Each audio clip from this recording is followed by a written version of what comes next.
আসসালামু আলাইকুম। আশা করি সকলে ভালো আছেন, সুস্থ আছেন। আমি আলহামদুলিল্লাহ ভালো আছি, সুস্থ আছি। সুস্থ থাকতে হলে অবশ্যই আপনাদেরকে অর্গানিক কিছু খেতে হবে, রাসায়নিক মুক্ত জীবন গড়তে হবে। তো এগুলো হলো আমার সেই অর্গানিক মূলা শাক।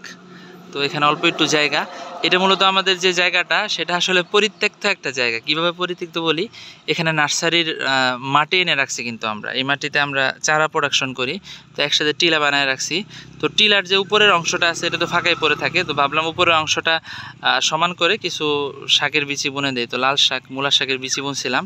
এই দেখেন কীরকম ফলন হয়েছে, সম্পূর্ণ খুব ভালো ফলন কিন্তু হয়েছে এবং খুব সতেজ শাক হয়েছে। এখানে শুধু আমরা গোবর সার এবং পানি ছাড়া আর কিছুই ব্যবহার করি নাই, কোনো ধরনের কোনো রাসায়নিক সার কিন্তু এখানে আমরা ব্যবহার করি নাই। ঠিক আছে, আপনারা চাইলে কিন্তু অল্প জায়গাতেই, অনেকের বাড়িতেই জায়গা জমিন আছে, বেশি কিছু লাগে না, অল্প জায়গাতে আপনারা চাইলে কিন্তু এরকম চাষাবাদ করে ছোট্ট পরিসরে খেতে পারেন। বাণিজ্যিক না করলেন, মানে নিজের খাওয়া অন্তত পক্ষে চললো, এই আর কি। এই দেখেন কত সুন্দর উর্বর ঝুরঝুরা মাটি। এই মাটিটা একটু কুবায় দিছি, কুবায় কিছু গোবর সার মেরে দিছি, এই তো তাতেই দেখেন কত সুন্দর শাক হয়ে গেছে, একেবারে সতেজ শাক কিন্তু হয়ে গেছে আলহামদুলিল্লাহ।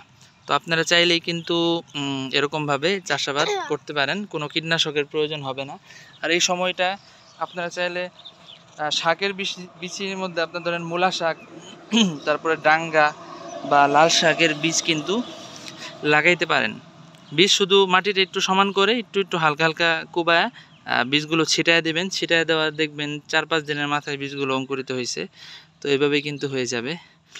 তো বেশি সময়ের প্রয়োজন নেই আর বেশি পরিচর্যারও প্রয়োজন নেই।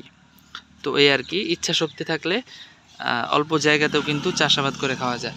এখানে আমাদের যে মাটির উপরে যে জায়গা হবে, এটার পরিমাণ হবে সর্বোচ্চ 100 স্কোয়ার ফুট, মানে 1% সমান সমান 435 স্কোয়ার ফুট।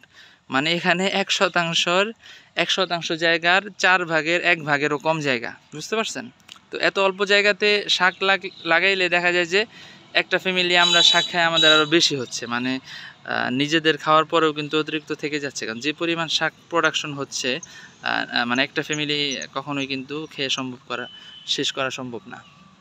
তো এই আর কি, অনেকের জায়গা জমিন কিন্তু আশেপাশে অনেক জায়গায় পড়ে থাকে, আপনারা চাইলে এই জায়গাগুলো ব্যবহার করতে পারেন।